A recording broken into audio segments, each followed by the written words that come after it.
ഓം ശ്രുതിസ്മൃതിഃ പുരാണാനാം ആലയം കരുണാലയം നമാമി ഭഗവത്പാദം ശങ്കരം ലോകശങ്കരം. ഓം അഗജാനന പദ്മാർക്കം ഗജാനനമഹർനിശം അനേകതം തം ഭക്താനാം ഏകദന്തം ഉപാസ്മഹേ. യാ കുന്ദേന്ദുതുഷാരഹാരധവള യാ ശുഭ്രവസ്ത്രാവൃത യാ വീണാപരദണ്ഡമണ്ഡിതകര യാ ശ്വേതപദ്മാസന യാ ബ്രഹ്മാച്യുത ശങ്കര പ്രഭൃതിഭിർദേവൈ സദാ പൂജിതാ സാ മാം പാതു സരസ്വതീ ഭഗവതി നിശേഷജാഢ്യാപഹ. ഖഡ്ഗം ചക്രഗദേഷു ചാപപരിഘാൻ ശൂലം ഭുശുണ്ഡിം ശിര ശംഖം സംദധിം കരൈസ്ത്രിനയനാം സർവാംഗഭൂഷാവൃതാം നീലാശ്മദ്യുതിമാസ്യ പാദദശകാം സേവേ മഹാകാളിയാം യാമസ്തു സ്വപിദേഹരൗ കമലജോ ഹന്തും മധും കൈഡഭം. ശ്രീ മഹാദേവി നമഃ. മനോരൂപേക്ഷു കോദണ്ഡ. മനോ കുറച്ച് പദങ്ങളുണ്ടല്ലോ. മനസ്സ്, രൂപം, ഇഷു, കോദണ്ഡം. 4 പദങ്ങളാണ് അതിലുള്ളത്. മനസ്സ്, രൂപം, ഇഷു, കോദണ്ഡം. നമുക്ക് നോക്കാം. ഇഷു എന്ന് പറഞ്ഞാൽ അമ്പ് എന്നുള്ള അർത്ഥം. ഇഷു എന്ന് പറഞ്ഞാൽ അമ്പ്, ശരം. ഇഷു എന്ന് പറഞ്ഞാൽ പ്രേഷണേ എന്നുള്ള അർത്ഥമാണ്. അയക്കുന്നത് എന്ന് പറഞ്ഞു. ഏതിൽ നിന്ന് അയക്കുന്നത്? ഇവിടെ കോദണ്ഡം എന്ന് പറഞ്ഞാൽ വില്ലാണ്. വില്ലിൽ നിന്ന് എന്താണ് നമ്മൾ അയക്കുക? പ്രേഷണം ചെയ്യുക എന്താണ്? അമ്പല്ലേ. അതാണ് വാഗ്ദേവതമാർ അങ്ങനെ എഴുതാനുള്ള കാരണം. വില്ലിൽ നിന്ന്, കോദണ്ഡത്തിൽ നിന്ന് അയക്കുന്നത് എന്താണ്? അമ്പാണ്, ശരമാണ്, അല്ലെ? അപ്പോ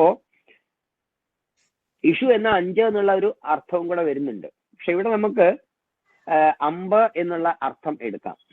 അപ്പൊ കോദണ്ഡം എന്ന് പറഞ്ഞാൽ വില്ല് എന്നുള്ള അർത്ഥം കാണുന്നുണ്ട്. അപ്പൊ എന്താണ് ഭഗവതിയുടെ കയ്യിലുള്ളത്? കരിമ്പിന്റെ വില്ലാണ്. ഭഗവതിയുടെ ഫോട്ടോ കണ്ടാൽ നിങ്ങൾക്ക് മനസ്സിലാവും. നമ്മൾ ആരാധിക്കുന്ന സ്ഥൂലരൂപത്തിലുള്ള ഭഗവതിയെ കാണുമ്പോൾ കയ്യില് കരിമ്പിന്റെ വില്ലാണ് ഉള്ളത്. അതിങ്ങനെ വളഞ്ഞുകൊണ്ടുണ്ടാവും. അപ്പോ സങ്കല്പം അല്ലെങ്കിൽ വികല്പം എന്നിവ കൊണ്ട് വക്രസ്വഭാവമുള്ളതാണ് മനസ്സ് എന്ന് ആചാര്യന്മാര് പറയാറുണ്ട്. അത് വളഞ്ഞതാണത്രേ. സങ്കല്പം, അതേപോലെ തന്നെ വികല്പം എന്നിവ കൊണ്ട് വക്രസ്വഭാവമുള്ള, വളഞ്ഞ സ്വഭാവമുള്ളതാണത്ര മനസ്സ്. അപ്പൊ മനസ്സിന് സാധാരണ വളഞ്ഞത് എന്നുള്ള വക്രസ്വഭാവമുള്ള രീതിയിലാണ് കാണുന്നത്. സ്ഥിരമായിട്ടും നിൽക്കുന്നില്ല, അല്ലെങ്കിൽ സ്ട്രെയിറ്റ് ആയിട്ട് നിൽക്കില്ല.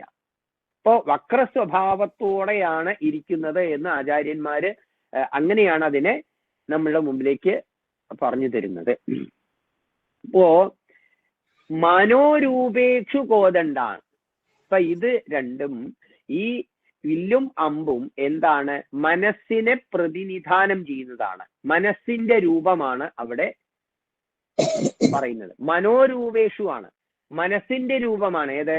ഇഷുവും കോദണ്ഡവും, വില്ലും അമ്പും. അതില് വില്ല് എന്ന് പറയുന്നത് കരിമ്പിൻ വില്ലാണ്.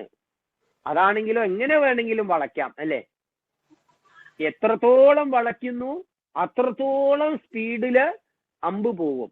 ഇനി ഈ വില്ലിൽ നിന്ന് അയക്കുന്ന ആയുധങ്ങളെ കുറിച്ചാണ് പറയുന്നത്. മനസ്സിലാവുന്നുണ്ടോ? ഈ നാമം മനോരൂപേക്ഷു കോദണ്ഡ എന്നാണ്. മനസ്സിന്റെ രൂപമുള്ള, അല്ലെങ്കിൽ ഇഷു കോദണ്ഡമാണ്, കരിമ്പ് വില്ല്. മനസ്സിലാവുന്നുണ്ടോ? മനസ്സിലാവും. നമുക്ക് മനോരൂപേക്ഷു കോദണ്ഡ എന്ന് കഴിഞ്ഞാൽ അടുത്ത നാമം എന്താണ് നോക്കാനുള്ളത്? അപ്പോ ഈ കയ്യിലുള്ള ഒന്ന് കരിമ്പിന്റെ വില്ലാണ്. ആ വില്ലിൽ നിന്ന് അമ്പാണ് അയക്കുന്നത് അല്ലെ.